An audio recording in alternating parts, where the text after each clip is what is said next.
School Bhainikungar, district Bhiwani. Edusat channel पर आप सभी का स्वागत करता हूं। बच्चों, 11th केमिस्ट्री की पहला ही lesson some basic concept in chemistry. इसमें आज हम छोटे छोटे बट बहुत ही इंपॉर्टेंट टॉपिक करने जा रहे हैं। सो आप सभी से रिक्वेस्ट है कि अपना पेन एंड नोटबुक लेकर बैठ जाएं और साथ साथ नोट करते चले जाएं। आज हम डिस्कस करेंगे uncertainty in measurement, laws of chemical combination and Dalton's atomic theory. सबसे पहले हम बात करते हैं साइंटिफिक नोटेशन की। बच्चों, केमिस्ट्री में जब हम कैलकुलेशंस करते हैं तो बहुत सारे नंबर्स का addition, subtraction, multiplication and division करना होता है। तो यदि संख्याएं जो नंबर्स हैं वो बहुत बड़े बड़े होंगे तो उनको कैलकुलेशंस में बड़ी दिक्कत आती है। तो हम यहाँ बात करते हैं कि इन नंबर्स को साइंटिफिक नोटेशन में कैसे लिखा जाए। ये देखिए, यहाँ स्क्रीन पे आपको नजर आ रहा होगा कि ये साइंटिफिक नोटेशन है exponential notation, in which any number it can be represented in the form of n into 10 is power n। किसी भी नंबर को 10 की पावर्स में लिखना, उसको सिंप्लीफाई करना साइंटिफिक नोटेशन है। फॉर एग्जाम्पल 0.00024, इसको हम साइंटिफिक नोटेशन में कैसे लिखेंगे? 2.4 into 10 is power -4। सिमिलरली 2567.8, इसको हम साइंटिफिक नोटेशन में कैसे लिखेंगे? 2.5678 into 10 is power 3। Very simple. यदि हम डेसिमल प्लेस को जितने प्लेसेस राइट हैंड साइड खिसकाते हैं उतने ही 10 इज पावर नेगेटिव में आ जाएंगे, और जितने डेसिमल पॉइंट को हम लेफ्ट हैंड साइड में लेके जाते हैं उतने ही डिजिट्स हमारे 10 की पावर पॉजिटिव में आ जाएंगे। तो सभी बच्चों को जो संख्याएं हैं, हमारी डिजिट्स हैं, उनको साइंटिफिक नोटेशन में लिखना आना चाहिए।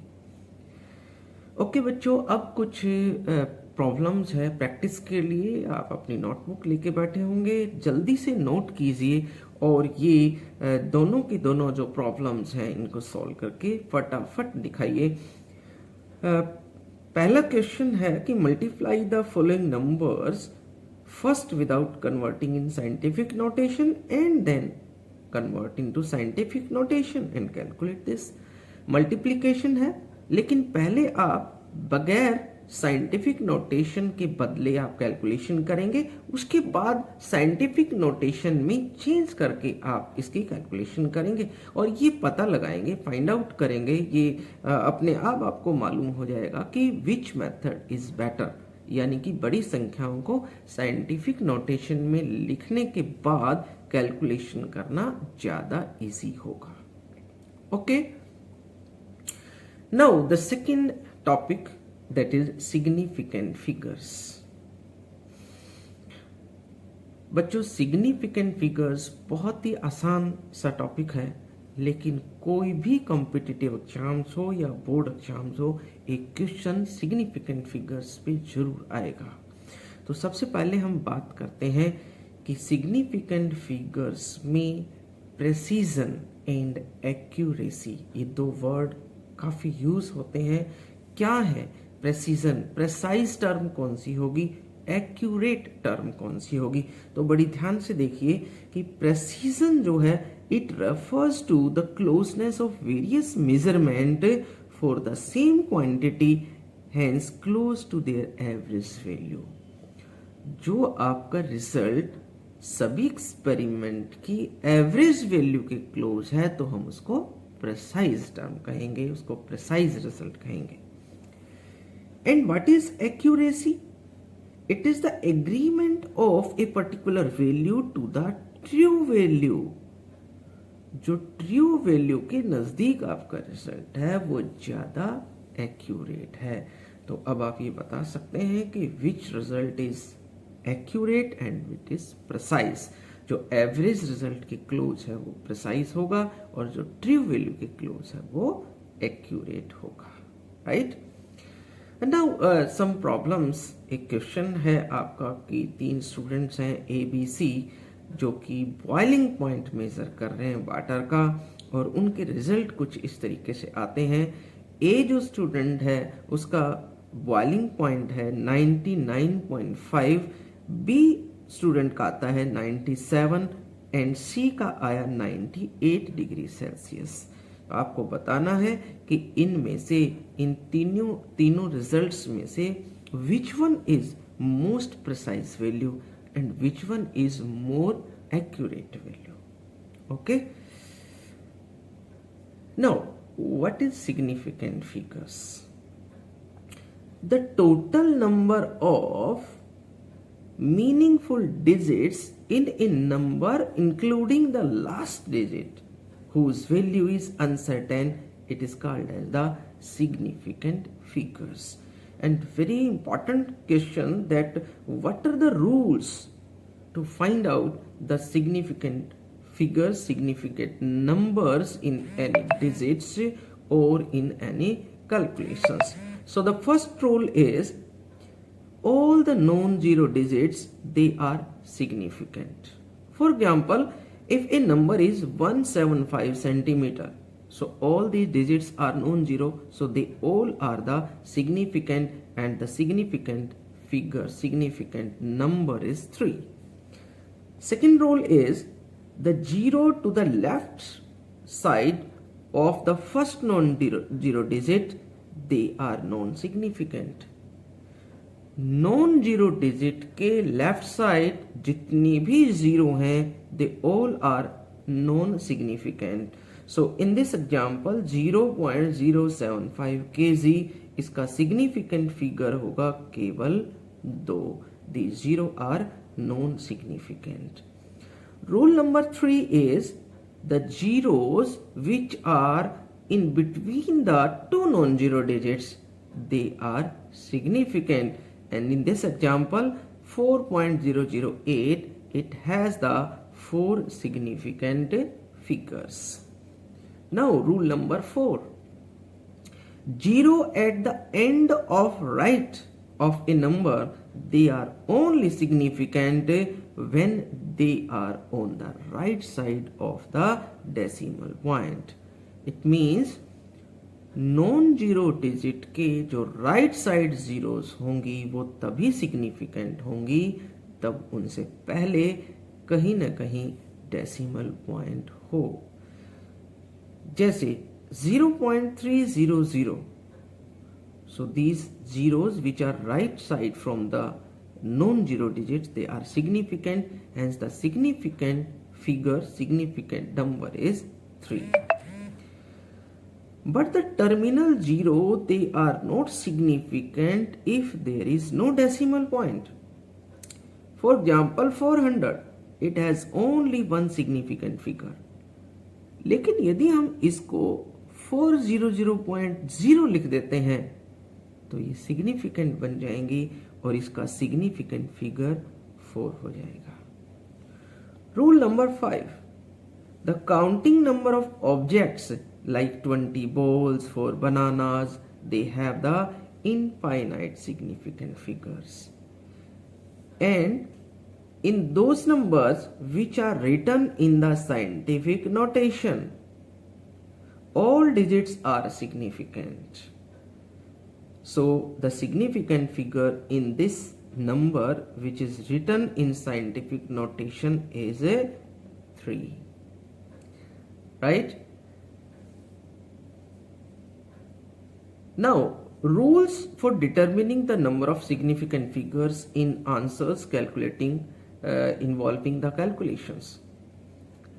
जब हम सब्ट्रैक्शन करते हैं, मल्टीप्लाई करते हैं, एडिशन करते हैं, तो उनके जो रिजल्ट आते हैं इन कैलकुलेशंस के, उनके सिग्निफिकेंट फिगर्स हम कैसे कैलकुलेट करें। तो सबसे पहला रूल है for the addition and subtraction कि जो टर्म हम ऐड कर रहे हैं या सब्ट्रैक्ट कर रहे हैं उनका जो रिजल्ट आएगा उसको हम रिपोर्टेड सम बनाएंगे उतने डेसिमल प्लेस तक जितना मिनिमम डेसिमल प्लेस की वैल्यू यूज हुई है, नंबर यूज हुआ है आपके एडिशन में। जैसे इन दिस एग्जांपल 6.25 एंड 1.036, इसमें 2 डेसिमल प्लेसेस है, इसमें 3, सो हम रिजल्ट्स को 2 डेसिमल प्लेस तक राउंड ऑफ कर लेंगे। Hence the result is reported sum is 7.29 and the significant figure is 3.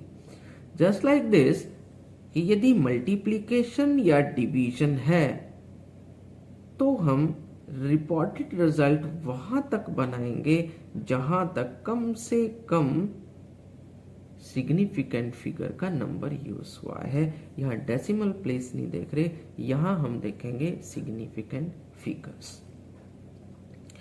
Now some problems, आप इनको अपने नोटबुक पे नोट कर लीजिए और इनको सॉल्व कीजिए।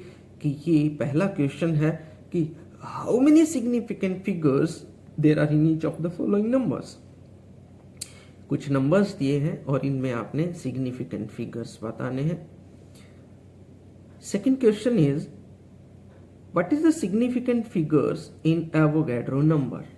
आई think you know Avogadro number 6.022 into 10⁻23।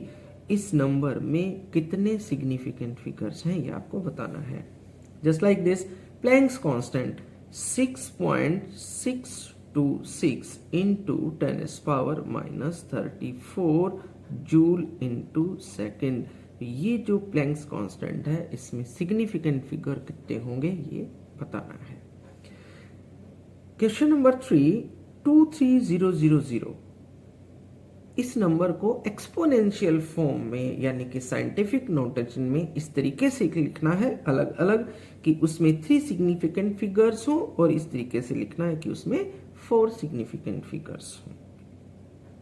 Okay, now dimensional analysis, it is very important topic, क्योंकि आप कैलकुलेशंस में एक यूनिट से दूसरी यूनिट में बदलते हैं, यानी कि एडिशन करेंगे, सब्ट्रैक्शन करेंगे, तो ध्यान ये रहेगा यूनिट एक जैसी हो। तो यदि डिफरेंट यूनिट है तो हमें जरूरत पड़ेगी कि एक यूनिट को दूसरी यूनिट में कैसे बदला जाए। So when you convert this unit, the method is called as the unit factor method. इस मेथड को हम यूनिट फैक्टर मेथड कहेंगे। जैसे फॉर एग्जाम्पल 6 इंच लेंथ है हमारे पास और उसको कन्वर्ट करना है हमने सेंटीमीटर में, तो हम यूनिट फैक्टर क्या बनाएंगे। हमें पता है कि 1 इंच के अंदर 2.54 सेंटीमीटर होंगे, तो इसका यूनिट फैक्टर क्या होगा, 1 inch divided by 2.54 centimetre is equal to 1, or you can say 2.54 centimeter divided by 1 inch, it is also equal to 1. So these are 2 unit factors, one is this and one is this. So which one is used? आप इनमें से कौन सा use करोगे। हमें 6 inch को centimetre में convert करना है। हमारे पास जो यूनिट है वो इंच में है और सेंटीमीटर में कन्वर्ट करना है, तो जिस यूनिट में कन्वर्ट करना हो वो यूपर होनी चाहिए, जो यूनिट आपके पास है वो नीचे होनी चाहिए ताकि वो कैंसिल आउट हो जाए। तो हम ये वाला यूनिट कन्वर्जन फैक्टर जो यूनिट फैक्टर है वो यूज करेंगे। And this 2.54 centimetre divided by 1 inch multiplied by 6 inch, inch से इंच कैंसिल आउट हो जाएगा, आपकी यूनिट किस में आ जाएगी, सेंटीमीटर में। सो बहुत ही आसान तरीका है, by using this unit factors you can convert the 1 unit into another unit. Now some problems for this unit conversion. Convert the 5 meter into inches by using the unit conversion factor method. 5 metre को inches में बदलना है। हमारे पास जो relations हैं वो हैं 1 metre में 100 सेंटीमीटर होते हैं and 1 inch that is equal to 2.54 centimeter. So by using the unit factor, we can convert this meter into inches. So first of all, we take this 5 meter multiplied by, अब यहाँ हमने centimetre ऊपर रखना है, metre नीचे रखना है, क्योंकि मीटर से मीटर कैंसिल आउट हो जाएगा, आपकी यूनिट सेंटीमीटर में चेंज होगी। अब नेक्स्ट जो यूनिट फैक्टर होगा उसमें क्योंकि हमने सेंटीमीटर कैंसिल आउट करना है, इंच रखना है, तो 1 inch divided by 2.54 centimetre, centimetre से सेंटीमीटर कैंसिल आउट हो जाएगा और आपकी यूनिट किस में कन्वर्ट हो जाएगी, इंच में कन्वर्ट हो जाएगी, राइट। इस तरीके से बहुत सारे और क्वेश्चंस की आप प्रैक्टिस कर सकते हो। जैसे क्वेश्चन नंबर 2 दिया है 5 फीट 6 इंचेस, सभी के इंचेस बनाएंगे हम, इंच से सेंटीमीटर, सेंटीमीटर से मीटर्स, एसआई यूनिट में कन्वर्ट करना है। 20 यार्ड्स कन्वर्ट्स इनटू सेंटीमीटर। देखो बच्चों, एक यार्ड जो है, एक यार्ड, इसको हिंदी में गज बोलते हैं, वो 3 फीट के इक्वल होता है, या इसको 36 इंचेस भी कह सकते हैं हम। तो by this relation you can convert this yard into centimetre, क्योंकि आपको इंच से सेंटीमीटर का पता है कि 1 इंच में 2.54 सेंटीमीटर होंगे। तो आप इसका कन्वर्जन फैक्टर, इसका यूनिट फैक्टर निकाल सकते हो।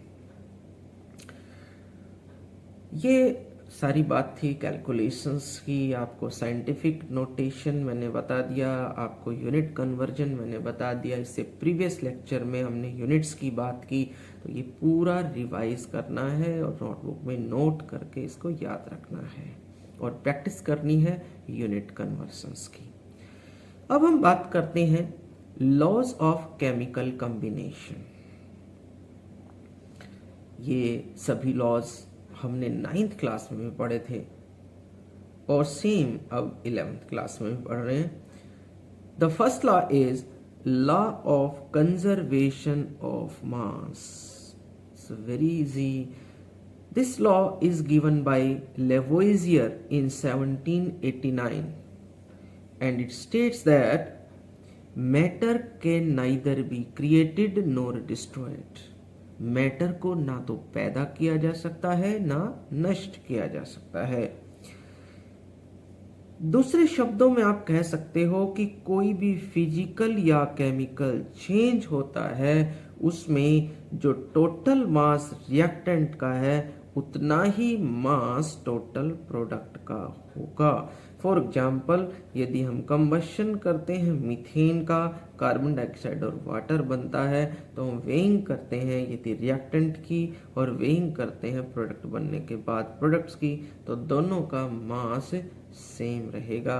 एक्सपेरिमेंटली भी हम वेरीफाई कर सकते हैं कि एक इस तरीके की हम ट्यूब ले लें जिसके दोनों सिरे आपस में कनेक्टेड हों। यहाँ हम रिएक्टेंट ले रहे हैं, एक तरफ हमने रिएक्टेंट के तौर पर लिया है सोडियम क्लोराइड और उसमें हम सिल्वर नाइट्रेट डाल रहे हैं। जब ये रिएक्ट होगा हम इसको अच्छी तरीके से मिक्स कर लेते हैं। जब ये रिएक्ट होगा तो ये क्या बनाएगा, ये बनाएगा AgCl प्लस NaNO3 और ये जो प्रोडक्ट है जब हम इसको वे करेंगे तो वो उतना ही मास आएगा जितना आपने टोटल रिएक्टेंट्स लिए थे। So this this law is correct. Now the second law is the law of definite proportions. This law is given by Joseph Proust and it states that the chemical compound is always found to be made up of same elements combined together in the same fixed proportion by mass. बहुत ही आसान है।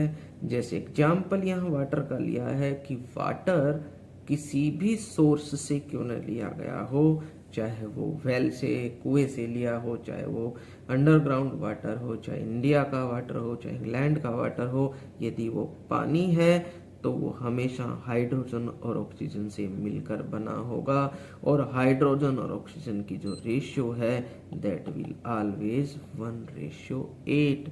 वो 1:8 में ही combine करेंगे तभी पानी बनेगा। यानी जो कंपोजिशन है किसी भी कंपाउंड की वो हमेशा फिक्स रहेगी। This is the law of definite proportions. And third one is law of multiple proportions. This law is proposed by Dalton, and according to this law, the two elements they can combine to form more than one compound, and the mass of one element that combines with fixed mass of other element, they are in whole number ratio or in multiple ratio. देखिए कोई भी दो elements combine करके एक से ज्यादा compound बना सकते हैं। For example carbon and oxygen मिलकर CO carbon monoxide and carbon dioxide दो कंपाउंड बना सकते हैं। इन दोनों ही कंपाउंड में यदि एक एलिमेंट की रेशियो फिक्स कर दी जाए, जैसे कार्बन की हमने सेम ले ली, तो बाकी दूसरा यानी कि जो ऑक्सीजन की रेशियो होगी वो आपस में क्या होगी, वो आपस में होगी सिंपल होल नंबर रेशियो होगी या मल्टीपल्स में होगी। जैसे इसमें ऑक्सीजन की रेशियो है इस और इस कंपाउंड में 16:32, it means 1:2। This is simple whole number ratio. Fourth one is Gay-Lussac's law of gaseous volumes.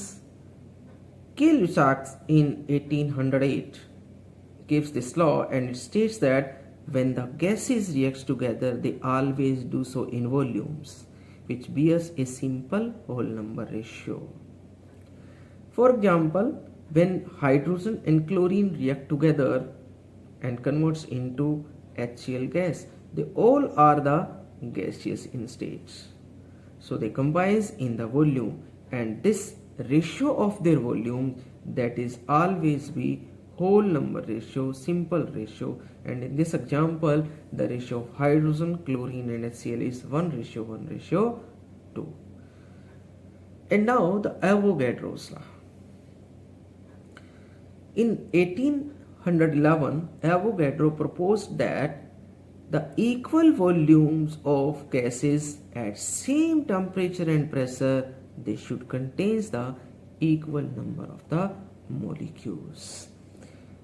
यदि सेम वॉल्यूम हम लेते हैं, कोई भी गैस है, यदि उसका वॉल्यूम सेम है and temperature and pressure same है, तो उनमें जो नंबर ऑफ मॉलिक्यूल्स हैं they will always be same, तो वो उतने ही मॉलिक्यूल्स होंगे। फॉर एग्जांपल इस A, B और C बॉक्स में वॉल्यूम इनका सेम है, टेम्परेचर सेम है, प्रेशर सेम है। मान लीजिए A में हाइड्रोजन है, B में ऑक्सीजन है, C में नाइट्रोजन गैस है, कोई भी गैस है, इन सभी के जो नंबर ऑफ मॉलिक्यूल्स हैं वो सेम होंगे, सिमिलर होंगे। And this Avogadro gives the number called as the Avogadro number, whose value is 6.022 into 10⁻23. This number is called as the Avogadro number and represented by this letter Na, Avogadro number. Now the next one is बहुत ही simple theory है, बहुत ही आसान सी theory है, Dalton's atomic theory. In 1808, Dalton proposed the following postulates known as Dalton's atomic theory. And the first postulate is matter consists of indivisible particles called as the atoms. जो पदार्थ है, जो matter है, कोई भी मैटर छोटे छोटे टाइनी पार्टिकल्स से मिलकर बना है और इन छोटे छोटे टाइनी पार्टिकल्स को नाम दिया जाता है atoms. And these atoms they are the indivisible मतलब ये तोड़े नहीं जा सकते, इनके फर्दर टुकड़े नहीं किए जा सकते, इनडिविजिबल हैं, डिवाइड नहीं कर सकते, ऐसा डाल्टन ने कहा अपने पोस्टुलेट्स के अंदर। सेकंड वन इज डाल्टन्स कि जो एटॉमिक थ्योरी है उसका दूसरा पोस्टुलेट है, all the atoms of a given element they have identical properties like mass, like atomic size. एक एलिमेंट के जितने भी एटम्स होंगे उनकी सारी की सारी प्रॉपर्टीज सिमिलर होंगी। आज एक हमने समान जो होंगी। टॉपिक्स पढ़े हैं, significant figures, laws of chemical combinations and Dalton's atomic theory, आपने अच्छी तरीके से नोट भी कर लिए होंगे। तो सभी बच्चों से रिक्वेस्ट है कि आज आपने अपने होमवर्क में घर जाकर इनको अच्छे से अपनी नोटबुक में नोट करके और इनको याद करना है।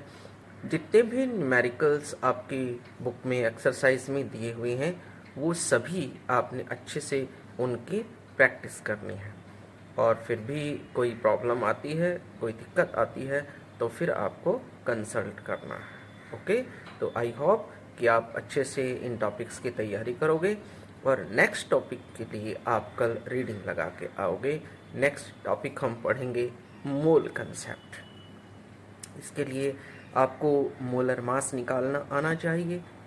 किसी भी मॉलिक्यूल का मॉलिक्यूलर मास कैसे निकालते हैं, 1 से 30 तक सभी एलिमेंट्स के एटॉमिक नंबर और मास नंबर आज आपको याद करके आने हैं। Okay, bye. जब तक न हो सफल नींद चैन की त्यागो तुम, संघर्षों का मैदान छोड़ मत भागो तुम। कुछ किए बिना ही जय जयकार नहीं होती, और कोशिश करने वालों की कभी हार नहीं होती, कभी हार नहीं होती।